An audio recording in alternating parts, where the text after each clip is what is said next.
All right, here we go. Well, once again, welcome everyone. We are going to make this the best, most productive 30 minutes of your day. So we're going to hop right in here and let you know what we're going to talk about today. So we're going to just kind of give you a quick introduction, tell you who we are. We're going to Diana's going to define your target market and really help you understand who you're going after. We're going to talk about the marketing funnel, and you've probably heard about the marketing funnel, but this is a really important part of identifying and getting the right target into your system. We're going to talk about creating content that resonates. Then we're going to go into brand consistency and talk a little bit about that and why it's important. We're going to talk about strategies to stay consistent. We have some freebies at the end, so you're going to want to stay for the full 30 minutes. So we've got some really great freebies at the end, and then we'll just open it up for Q&A. Okay, so let's just go ahead and let you know who we are. My name is Christine George, and you see me up here in the top left. That is my business partner, Carrie Edwards. I am the co-founder of Post and Beam Creative. We are a marketing and design services firm specifically for real estate. I'm also a marketing strategist and host of the Know Like Trust podcast. Carrie, my business partner, is our designer, and so we are a pretty powerful team together. Hey guys, how are you? My name is Diana Zaya. I'm the founder and president of Maverick Real Estate Consulting. Just a little bit about my background. Well, a little bit about Maverick. We are a consulting firm that uses data analytics and traditional business frameworks specifically to help real estate brokerages recruit more agents. My background in real estate started over 25 years ago. As an agent, I was kind of an up-and-comer at the time, was helping out, moved into helping our agents with coaching, helping them with their marketing campaigns, helping them get more clients. Most recently, I was part of the founding team of Realytics, which is a data provider using AI to help brokerages recruit more agents. And I'm a regular contributor to RealTrends and Inman. So thank you for being here. And just real quick, if you can just I really, really would appreciate, just drop us a note and let us know if you're an agent, if you're a brokerage. It just kind of helps us know who our audience is. So I'm going to kick off a little bit about agent recruitment. So my focus is agent recruitment. I'm sort of going to approach this in that sense. But the strategies that we talk about today really are universal. So you can use it if you're an agent and you're looking for more clients, if you're, whatever your business is, you can use these strategies to grow your business. When we work at Maverick, when we work with a client to help them recruit more agents, there's typically 4 areas of the business that we focus in on. So my whole thing is, let's work smarter, not harder. There's a lot of coaches and gurus and teachers and preachers out there that will say to you, well, if you're not recruiting agents, it's because you haven't made 1,000 calls this month. And while I do believe cold calling is one aspect, one tactic of your strategy, and that, we should work hard at whatever our business is, I just think that it's more effective to work much smarter and get the right strategies in place to produce results much more easily, much more efficiently. So there's 4 areas that we really need to look at. The first area is when you're doing your strategic planning. In this industry, we're really people. So we have really strong instincts. We have a lot of experience. And so typically when we're doing our strategic planning and setting initiatives, we are doing that from experience and from gut instinct. And while that's awesome, and I love that, I would also say that supplementing that with data-derived insights is really going to supercharge the strategies that you set. Is going to help you to set the right strategies. And so we employ data analytics in our practice. So we'll start with either your business problem or an opportunity that you want to explore. We'll collect all the data, we'll clean it, organize it, interpret it, visualize it, so that we know very easily and very quickly what kind of strategies we need to set. So that's really kind of foundational. We want to start there. We'll also look at tech implementation and adoption. As you all probably know, there's a ton of software out there. Fortunately, there is a ton, and unfortunately, many of these softwares have a lot of overlapping features. So an example of that is you may have 3 pieces of software that all can have the capability to launch email campaigns, and that's just one example. So what is really important is to, number one, know that you have the right software for you. Number two, understand which pieces of that software work best for your team, because we want to make sure that it works for your team, not against your team. And then realizing what features within that software are going to work for you. So you don't necessarily have to use all the features, but the right ones to make sure that you are getting the most bang for your buck.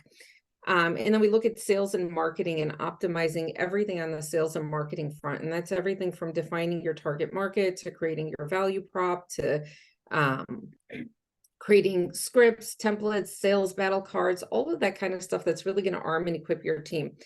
For the purpose of today's discussion, we're going to look at just one component of these 4 pillars, which is the marketing piece, and more specifically, how to create content that is going to resonate with your market. And this is just sort of an overview. We want to start with a marketing roadmap. So a marketing roadmap is the plan that you put together that encapsulates everything about your marketing. So it's got your initiatives. What initiatives are you going to launch? Your goals. It's going to help you stay aligned as a team, and it's also going to help you track toward progress. So really important to put that together. It's sort of like a high level plan of your marketing. I suggest putting it together every quarter for the quarter. But we're going to focus in on, or at the very foundation of putting together your marketing roadmap, is defining your target market. Go to the next slide. So defining your target market is sort of that foundational piece that I highly recommend spending some time doing this. You really don't want to skip over this. Now, if you are a brokerage and you're looking at specifically recruiting agents, defining your target market would be also defining your agent personas. And there are many ways that you can sort of structure this. There are specifically 2 personas that I really, really like. They're your rising stars, or what I call your rising stars. And the other one is your highly recruitable but stable veterans. Now, the reason I like these 2, typically for most traditional brokerages, these 2 personas are going to be your most profitable. Again, it depends on your brokerage model. There's some alternative models where different personas are going to work better. But for the purpose of today, we're going to talk about the rising stars and the recruitable veterans. Now, before you define your agent personas, it's really important to make sure that you are sourcing agent prospect lists. So there's a lot of great companies. My former company, Realytics, does this. Companies that you may have heard of are like Broker Metrics is a really reliable one that's been around forever. Market View Broker, 3 Data Pulse. I mean, there is no end to the suppliers or providers that you can use to source good agent data. What I would really caution against is going to someone who's going to sell you a list for, a few $100 and then using that list for the next year. Now, the reason that's problematic is because typically that contact information is out of date or it's inaccurate. And if you're going to be launching email campaigns and you have a list that has a lot of inaccuracies on it, you're going to get a high bounce rate. A high bounce rate is then going to flag your domain as spam. So I would really, really caution against that. Invest in a good, reputable list from a reputable provider. So with that being said, the way you want to then segment that list to create these personas is for the rising stars. You want to look for agents that are doing 1 to 3 million, and agents that showed up within the MLS 18 to 24 months ago. The reason we say 18 to 24 months is because enough time has passed to get a good baseline of what this person is going to produce. But they're not in the business long enough that they've really come up on everybody's radar. So we want to find those agents that are sort of like, they've been in the business a while, they know what they're doing, they're producing, but nobody really knows, nobody's heard of them yet. Nobody's looking for them. They're not getting a ton of recruiting calls. Also, really important is when you are looking for the rising stars, one indication of somebody that's going to likely do well in this business is look for newer agents that have taken a couple of listings. It's a really, really good indicator of future success. So when I was with Realytics, we had a deep learning model that would predict the likelihood of, it would place a percentage on the probability of future success on newer agents. And one of the things that we heavily looked at was the number of listings that they took. So look for a couple of listings there. The idea is that, if somebody's trusting you with their biggest asset, then, it's a good indicator that you're going to do well in the business. On the other side, we want to look at those stable veterans. These are agents that are regularly closed 3 to 6 million. They've been in business at least 3 years. And we want to look for that negative year-over-year trend. We suggest 15 to 40%. Any more than 40, it may be an indication that they're leaving the business. Any less than 15, and they may not be as recruitable. But somebody whose business is down 15 to 40%, they may be sitting there wondering, like, geez, what can I do? I need to do something. And maybe a brokerage switch is a good move for them. So, okay, next slide, Christine.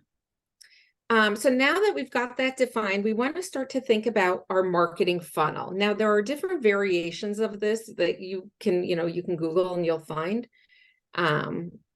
But this is one pretty general marketing funnel. Now, what the marketing funnel is, it's the different stages that a buyer, or in this case, we're looking at agents that we want to recruit, but in marketing, these are the stages that move a buyer from stranger to advocate. And these are generally the basic stages that you're going to want to go through. Now, at each stage, we have a different purpose and a different way that we're going to engage with our market. So at the awareness stage, we're sort of casting a wide net. This is the stage in which the buyer becomes aware that they have a problem. So it could be that agent whose business is substantially down and they're thinking, geez, this is a problem. I need to do something. So the seller goal here is to thought provoke. The very next stage is the discovery stage. This is where the agent may start to go searching for solutions. So they'll start with a Google search and see what brokerages are in their market. Your goal as the seller or as the brokerage is to educate them. So you want to create a lot of content that talks about the firm, talks about your culture, talks about what you offer, that sort of thing. So at the consideration stage, this would be where the buyer or the agent comes in to perhaps meet with a brokerage and learn a little bit more. So our content needs to be really explanatory at this point. At the decision stage, this is where your goal as the brokerage is to reassure them that they're making the right decision. So you want to paint a picture of what it looks like if they come over, make them feel comfortable with that decision. And this is where they're going to ultimately make the decision to either go with your firm or go with another one, or maybe even stay put.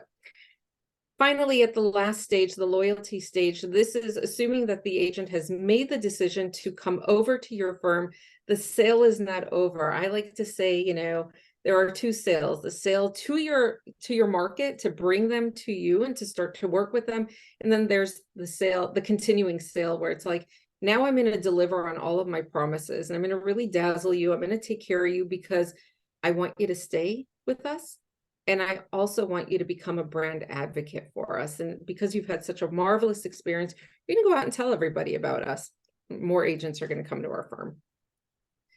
So if we lay out all the different stages and we know what our intention is at every different stage, then it helps to sort of lay the foundation as to what kind of content you want to create at every different stage. So at the awareness stage, the types of content that I would like to create, or that I would create, would be things like videos, blog posts, podcasts, anything that sort of casts a wide net to your larger audience. An example of this is if you are targeting, for example, those newer up and coming agents, and you say, well, I want to create a video. It makes a lot of sense to create a video that highlights your culture. If you think about the mindset of a newer agent, oftentimes we don't know what we don't know when we're new. And so we may decide on a firm that really maybe wasn't the best choice for us, because newer agents really generally will value education and community. So if we make a video that highlights, for example, our culture, or we video snippets of our training sessions or any charitable events that our team did together, that's going to resonate. We can send that off to a newer agent with a call to action, inviting them to our next open house or event. At the discovery stage, where we want to educate, this is where you want to send or put out brokerage statistics. How do agents perform after they come to our firm? We want to get more explanatory here. So we're not going to rely on blog posts. We're going to rely more like on ebooks and things like that get into a lot more detail. At the consideration stage, this is where you want start to build more social proof. So we want things like case studies. If you have agents that have come to your firm, they've done extraordinarily well, capture that in a case study, send that out to people. The popular commission calculation is a good time to pull that out and calculate for them, hey, if you were at our firm this past year, this is how much you would have produced or walked away with. At the decision stage, where we really want to reassure them that they're making the right decision and kind of like push it over the edge, again, stronger social proof in the form of references, testimonials, things like that, that are really going to make them feel very comfortable about making that decision. And then finally, when they do decide to ultimately come to your firm, again, you want to just continue that good feeling. You want to continue to take care of people, produce for them maybe things like an onboarding package that's going to introduce them to the firm, get them integrated into agent communities, and then make use of satisfaction surveys, because that's going to give you a really good idea of where their headspace is at. But again, this is sort of like really high level, but it gives you a good foundation of the things that you want to start to think about. I'm going to turn it over to Christine, who's going to talk a lot more about actually creating your brand and telling your story. So with that, Christine. Awesome. Thank you, Diana. So I just want to start out with this quote from Jeff Bezos. Love him or not, this is one of my favorite quotes. Your brand is what other people say about you when you're not in the room. And I don't know about you, but when I hear that, it's like a stab to the heart. It's like, oh my God, what do people say about me? What is the thing that people remember about me? And it's not only true for you as a human being, but it's true for the product you sell, or the company that you're building. And your brand is really the essence of who you are. It's how people feel about you. So everything that you do, everything that you communicate, whether it's, from videos to testimonials, all the way down the funnel, needs to be consistent. And so let's talk a little bit about why brand consistency is so important. So when you think about the funnel and you think about all those different tactics that Diana was talking about, you want to ensure that what you're communicating is absolutely consistent. The first reason why it's important is because it makes you recognizable. It makes you memorable. So using the same logos, colors, fonts, photos, image style, messaging across all of your marketing channels makes it easier for people to recognize and to remember your brand. And that's not only true for what you see online and in print, or on lawn signs, in the market. It's what people are saying too. So you want to make sure that the agents within your organization are also singing the same song, right? The second reason brand consistency is so important is because it creates trust. So brand consistency establishes you as a reliable and trustworthy advocate. And when you're inconsistent, it confuses customers and it creates uncertainty about your service.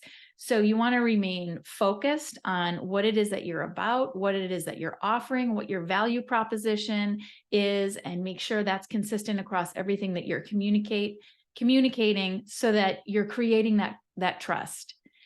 Number 3 is differentiation. And this is a huge one in the real estate space, because let's face it, there are 1.6 million agents in the United States, and there are 106,000 real estate brokerage firms. That's a lot of people. The market is extremely saturated. And I I know at Post and Beam Creative, it is the number one thing that people come to us for, which is help me differentiate myself and distinguish myself in the market. And so making sure that you're consistent helps to be distinguishable in the marketplace. Number 4 is credibility. Consistent branding shows that you're serious about your business. It shows that you have a vision, a clear vision, that you're organized, that you're focused, and that you're conducting business at the highest level all the time. And number 5 is brand equity. Consistency creates brand equity. It's the value of your brand in the eyes of the people who you're trying to attract, and showing up in a consistent manner all the time creates that level of brand equity. So the next thing I want to talk about is, I first want to share one of the company that I believe does the best job in terms of consistency is Sotheby's. And I'll tell you why. So over the course of my career in real estate, which spans about 16 years now, I have interviewed hundreds of agents and broker owners, and I have given them a list of all the different big box brands across the United States and said, give me one word that describes this brand, everything from Coldwell Banker to Sotheby's. Every brand I've gotten numerous different answers for. The only brand that consistently everybody gives me the same word to describe them is Sotheby's. And if you can guess what that word is, it's luxury. Every person, when they think of Sotheby's, they think of luxury. And the reason for that is because Sotheby's is consistent across everything they do, from their office signage to their lawn signage, to their social media, to their property descriptions, to their email communications. And I think this is huge kudos to Sotheby's. I am not affiliated with Sotheby's in any way, but I will tell you, they are a franchise organization. And so it is very difficult. If you guys are part of a franchise organization, you know how hard it is to maintain consistent look and feel across all the different franchisees. Sotheby's does a phenomenal job of it. And so this is just a great example when you think about who's doing it well. Sotheby's is doing a great job of it. If you're in a market, I'm here in Boston, Diana's in Chicago. If you're in Tennessee, wherever you are, think about the brands in your local market and can you identify ones that do a phenomenal job of maintaining brand consistency? So now that we kind of know why it's so important to have a consistent brand, I want to share with you some ways to stay consistent. So, it's one thing to say this is really important, but how do you actually do it? So the first way that we recommend is to use professional photography. So we always encourage our clients to invest in a photo shoot, a lifestyle type photo shoot that includes your offices, your staff, your agents, in a variety of ways, doing a variety of things, and use that in your marketing collateral, use that in your recruiting collateral. Also, insist that your agents, the headshots of your agents, are consistent on your website. It's okay if they want to use their own headshot on their website or in their social media, but you want to make sure that on your website, that all of your agents have the same background, the same lighting, so that there is consistency in the image across your site. Number 2 is to be consistent with color. Color consistency equals brand recognition. If you change your colors, or if you think, pink is just pink, pink is not just pink. There are numerous different types of pink out there. And so you want to make sure that you are using the same shade of pink or the same shade of green. You want to make sure that you're maintaining color consistency across everything that you do. Number 3, don't mess with your logo. We see this all the time. People try to clutter their logo, or they put things layered on top of it, or sometimes it's too transparent, or they stretch it, or they squish it, or they change the color of it. You don't want to mess with your logo. You want to make sure that you have very strict guidelines as it relates to your logo and what can go around it and how close it can be. Big is not always better. And it's always also not great if it's not legible. So you want to make sure that you have a consistent demonstration of your logo. Brand guidelines are a really good way to do that. Number 4 is to stick to 2 to 3 legible fonts. Often we see out there that agents and brokers use, 5 or 6 different fonts, lots of script. We see that seems to be the trend. Script is great, but use it sparingly. The more you change your logos, the more logos you use, the harder it is to read. It just creates for a really not very distinguishable brand.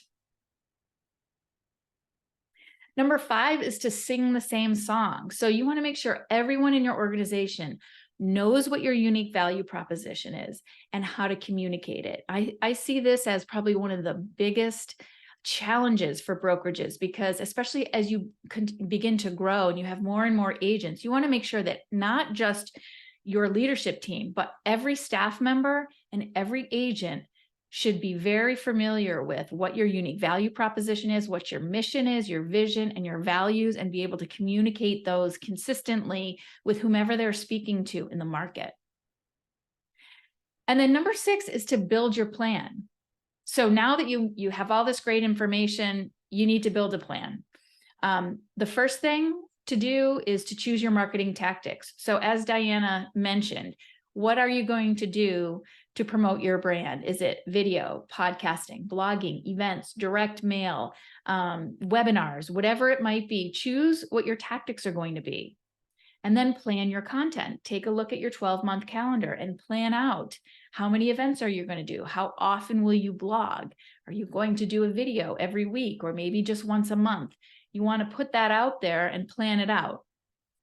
Create your calendar. And then time block content creation.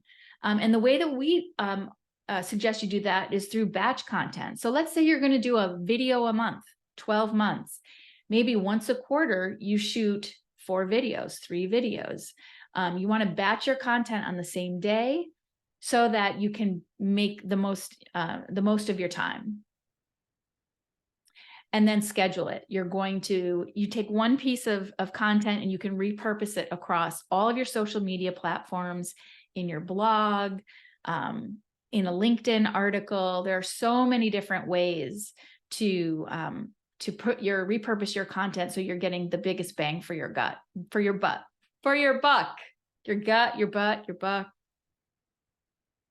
All right. So that's a water hose, like a hose of information, right? So where do I begin? And we do have some freebies coming up. So just hang on. We've got some great stuff. The first thing you want to do is start with a digital audit. Super, super important, right? So everybody is Googling. When they hear about you, when they hear about your company, the first thing they're going to do is Google it and see what you're all about. You want to make sure that when somebody Googles you, that everything they're seeing is consistent, from your URLs to the way you describe yourself, to the images you use, to the way that you present yourself, all of your contact information, reviews. Make sure all your reviews are going to Google, especially if you're a broker owner. Have your agents do testimonials on your Google business profile. Really, really important. Okay, we've got some freebies coming up, but before we do that, I just want to share with you a little shameless plug here. At Post and Beam Creative, we do provide personalized design services for every part of your business. The 2 most popular packages that we provide are brand identity. So if you're a brokerage that needs a new visual identity, that needs positioning, we do that. We will do discovery, positioning, visual identity. We will help you create a launch strategy for putting your new identity out there. We do lawn signs and business collateral. And then if you're a brokerage or an agent who really wants to get out from behind the screen and would like somebody to do your listing collateral for you, we do have a custom listing collateral package for every listing, which includes a property brochure, a digital brochure, and 4 social media images. And now, without further ado, it's giveaway time. You ready? Okay. So at Post and Beam, we're giving away the digital self-audit checklist. So it's a great checklist. You can just go right down it and say, and make sure that you've checked off everything online. You can just take a picture of this QR code and be able to download it. Or you can visit postandbeamcreative.com/brand-webinar-freebies. Maybe even take a picture of this whole slide once we're finished with it. Yeah, so at Maverick, we're going to give you an agent persona cheat sheet. So you, again, like Christine said, you can scan the QR code, or you can just go to the link right there and download it. You don't have to enter your information or anything like that. Just simply download it. But it's going to have about a dozen different personas on there. So you can start to think about what kind of agents really resonate with your firm. And then you've got the parameters there to create those personas and segment out your list. Also, when you are there, if you do decide to book a call with me, we do offer free discovery calls, no obligation, of course. You can just click the link in there and schedule some time if you want to talk a little bit further. Awesome. And then just want to thank you for your time. We are going to open this up for Q&A, but you can see here, take a picture of this slide, and you can reach out to either me or Diana, visit our websites. And thank you so much for spending your lunch hour, your coffee hour with us. Yeah, thank you, everyone. Greatly appreciate it. And yeah, let the questions come in. Anything you want to know about marketing, branding, agent recruitment, we're happy to answer them. So. Oh gosh, look at is it Forrest? I'm in the Houston Galveston market, and I'm the sales manager for a real estate team. We're getting ready to start recruiting heavily. That's awesome. Leslie McRossi, she's one of our clients. Hi, Leslie from Denver. Yeah, absolutely. Oh, you're welcome, Kim. Yeah. Thank you. Greatly that's so appreciate nice. you joining. Hey, I did see a question. There is a question here, Diane, for Diana. How often should you scrub your list? You know, when we at Realytics, we produce updated lists monthly. I mean, when you think about agent movement, any brokerage on average can expect about 20 to 25% of their volume, we looked at it as volume, to exit every year. That's a lot of movement. So if agents are moving at that level, you really want to have the best list, update it monthly, and most data providers will provide it to you monthly. Okay, that's awesome. Another question here is on onboarding. Do you have any advice on the best, most seamless way to onboard an agent? Yeah, for me, I always, anytime I'm trying to like solve a problem or, take advantage of an opportunity, I will always go to the foundational level. I think having a proper foundation sets you up for the best success later on. So when you talk about onboarding, we know that onboarding agents properly is going to lead to the highest retention. But I always dial it back to say, okay, well, let me make sure I'm recruiting the best fit agents for my firm, because if you're recruiting agents that really don't resonate with your brand or aren't the best fit, the onboarding won't go as well, because there's going to be a misalignment of expectations, and ultimately retention is going to suffer. So I would say probably the most critical piece is knowing who you are, what is your brand, what do you stand for, and don't try to recruit everyone. Recruit the ones that really are going to fit well for you. Yeah. And you're just going to have a better onboarding and higher retention. Thanks. Yes, we will be sending this presentation out to y'all in a follow-up email. Yeah, we'll send the recording out. So awesome. Any other questions? I don't think so. Well, thank you everyone for joining us. Have a great day. Enjoy the rest of the summer. Thanks, everybody. Have a great day.